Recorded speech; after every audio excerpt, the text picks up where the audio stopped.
Yeah, so Torchlight 2 was 2012, and it was funny because Diablo 3, when it came out, some hardcore Diablo 2 fans and people who are deep into action RPGs were very much like, oh, what are they doing? They're dumbing it down and everything. And then Torchlight 2 comes out, and you can pick different skill trees to go down, and you can customize your character much more than Diablo. So a lot of people were like, hey, if you liked Diablo 2, you should play Torchlight 2 when it released.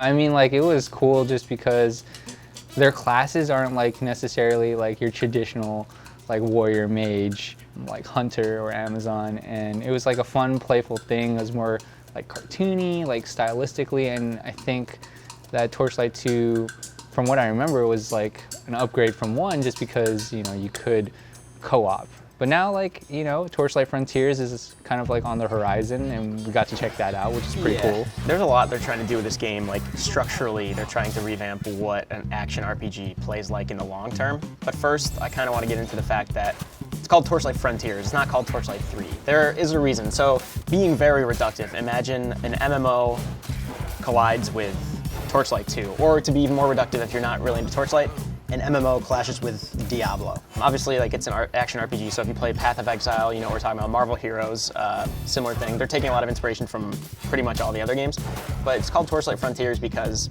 in the hubs and the overworld, as long as you're not in a private dungeon, it's a shared world. So if you play Destiny and you're in the tower or wherever the hub is now, I haven't played Destiny in a while, you'll run into other people that are playing. You'll be able to team up with them if you want to do this mission or that mission. Torchlight Frontiers is very much like that. You've played a lot of MMOs in your time, more than I have. Yeah. From what we saw, obviously we just played by ourselves. Do you think that formula could work pretty well? Like running into other people, squatting up for this dungeon to go do it? Yeah, I mean, it's cool to have it there. I'm like, well, there was an ARPG that kind of did that previously, and the name's slipping my mind at the moment, but like just being able to kind of like queue a la like WoW style with somebody else is like always a good thing, right? Like I think ARPGs are more fun once you do have that co-op aspect, just because in theory you're running into someone else that's playing a different character class that then, you know, like they can stand on the front lines. If you're playing a Dust Mage, which is like kind of like the wizard or sorcerer class, you can kind of be in the back lines doing your thing. And I always felt like I had more fun playing co-op. So like just having that as an option is cool, just instead of like hoping that your friends are on, or like maybe you're in a clan that like you can be like, hey, jump into my game. Like, and it is very much an option. Like you can still just play the traditional, let's go co-op. We'll see other people roaming around the world, but when we go into a dungeon, it's just us and the enemies and the loot. You don't have enough mana.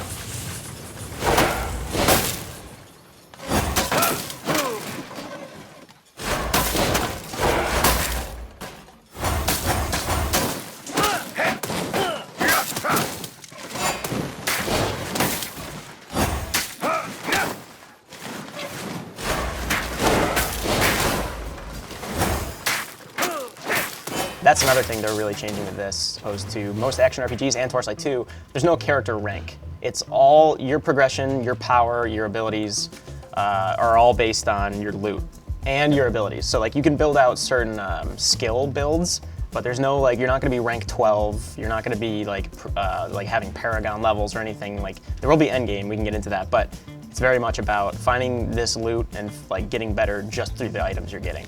Yeah, the loot's interesting, and I'll have you kind of explain it a little bit more, but you know, like each frontier is like, as you mentioned, almost like its own little, you know, campaign or story, right? And like there's gear that's tied to it. So that gear is going to help you succeed more in that frontier versus another frontier. So we had like the two for our examples was the Hyvid, which was like the insecty frontier, right? Like underground bugs, poison, like a lot of poison traps that really mess you up actually. Like, at least when I was playing, they were like actual hazards. They weren't just something like, there wasn't just flavor, it was actually like a danger.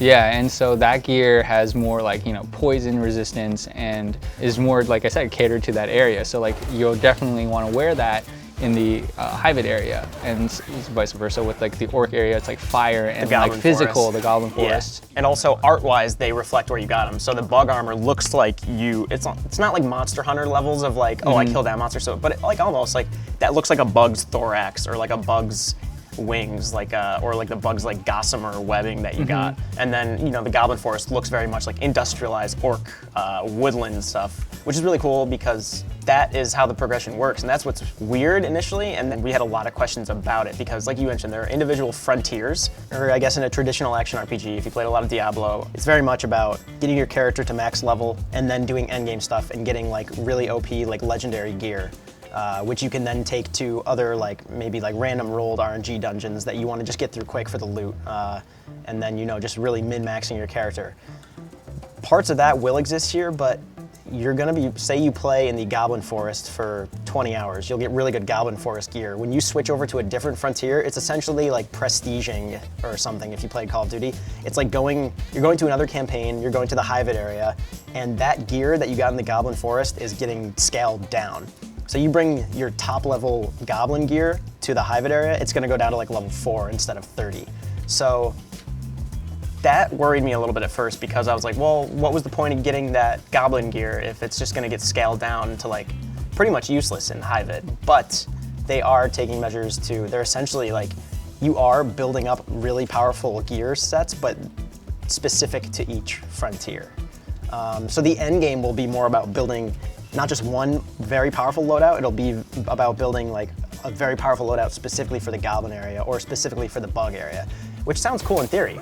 In theory, like when I first heard it, I was kind of concerned too. I mean, the good news is that at least you're not losing it, right? Like you're gonna always have it. It's just that for me, even in talking to them, I was like, well, the whole point for me is to gain power, more power, and then just like, I wouldn't say face roll everything, but like that makes you, you're that's just wiping hordes. Yeah, you're just destroying everything because that's kind of like where you get to, at least traditionally, right?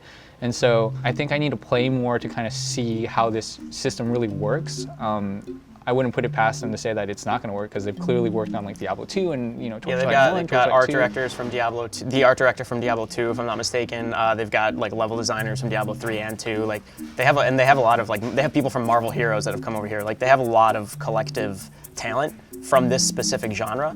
And I'm really curious to see how it works because they are essentially trying to revamp like the long-term progression of an action RPG, which is very satisfying in itself, just to get new loot, gain character levels, get new skills, and build out those characters. But to cite a more popular example, like widespread, you've got Diablo 3. You have the desert, you have Bastion's Keep, you go to Hell, Heaven and Hell. There's like they're individual areas, but and you might have different sets on high levels for like better resistance. But by and large, if you get a really overpowered set, you could probably use it in every area. This one seems more like they're taking those areas and making them their own discrete single-player campaigns. And then when you go to another one, you still have that gear. So when you go back, you have fire resistance for the Goblin Forest, but also you're building up a new set, like a new loadout essentially, or a new build, or because there are going to be ways to swap through them easily. But I'm curious if there will be a point in the end game where I'm like, I feel like I've really become powerful. My time was worth it, like getting all this gear. There's definitely like you said, we haven't seen what 30 looks like, right? We've seen like the low level, like maybe up to like the 10s and 12s and things like that. But given like the rule sets of each frontier and just kind of like the modifiers they have on stuff, like we did a phase beast where you opened up like a rift, right? And that rift basically is like its own little separate dungeon that had like its own little modifiers, like like they have more health or et cetera, right?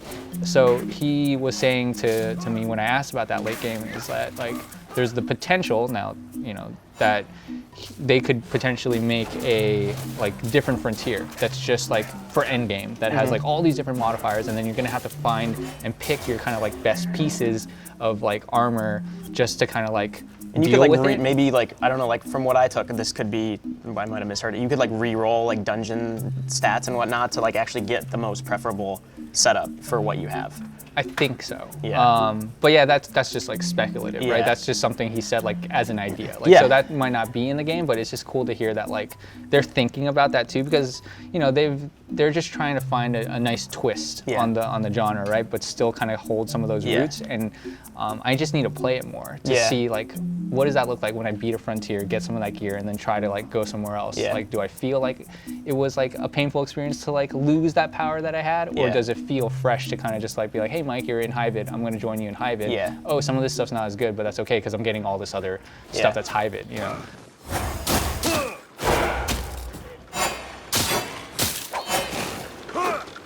interesting to see what happens. You know, like it's cool to see that it's gonna come out on like multi-platform, right? It's gonna be PC, Xbox One, PS4. They said they've expressed interest in the Switch, but there's no news on it yet. Yeah. Just like with Diablo 3 coming to Switch, with like the Switch's like third-party portfolio getting such a high boost, it makes sense that it might eventually. Yeah, I was shocked at like when Diablo hit console, like how well it played. I was pleasantly surprised. So like it makes total sense for Torchlight Frontiers to also be on console, just because like the layout works and button-wise, you know, and but playing it was fun. Like I had a lot of fun. And it's all like, as you can see from the footage right now, like it's pre-alpha footage. It's all very like work in progress. Right now, like the most tentative release they're saying is just 2019. Me and you were guessing maybe fall 2019, maybe a little bit before, who knows. There's still a lot that's like in progress, like they're still figuring out. They didn't want to do early access. They said there's benefits to that development style, but they very much want to like figure this out as they go, and kind of, they do have a lot of ideas that they're just like workshopping at the end of every week to see if it fits, and if it does, they'll try it out. But it's really interesting to me to see how they're trying to like take all their experience from all these other action RPGs, from previous Torchlight games, from, you know, what Path of Exile is still doing, and try to make it like a service, because they said very much like, you know, like presumably they could release a new Frontier as part of like their games as service model. People will go play that, but then you go back to the Goblin Forest and you could still play with your Goblin gear, and you'll be powerful and you'll have progression to do. And in theory, it sounds like it could give the game a very long lifespan. It just like remains to be seen how they execute it. So far, I'm really intrigued as well. Yeah, looking forward to it. As someone that's played Torchlight, you know, 1 and 2, like just to see them kind of come back. I was actually shocked when I saw the announcement. So, and having had the chance to play it, I was like, yep, cool. Like this is like a lot of the stuff, like a lot of similarities there, a lot of the fun I had there, and kind of just building upon that. And just need more time, I think. And time will tell, right? Yeah.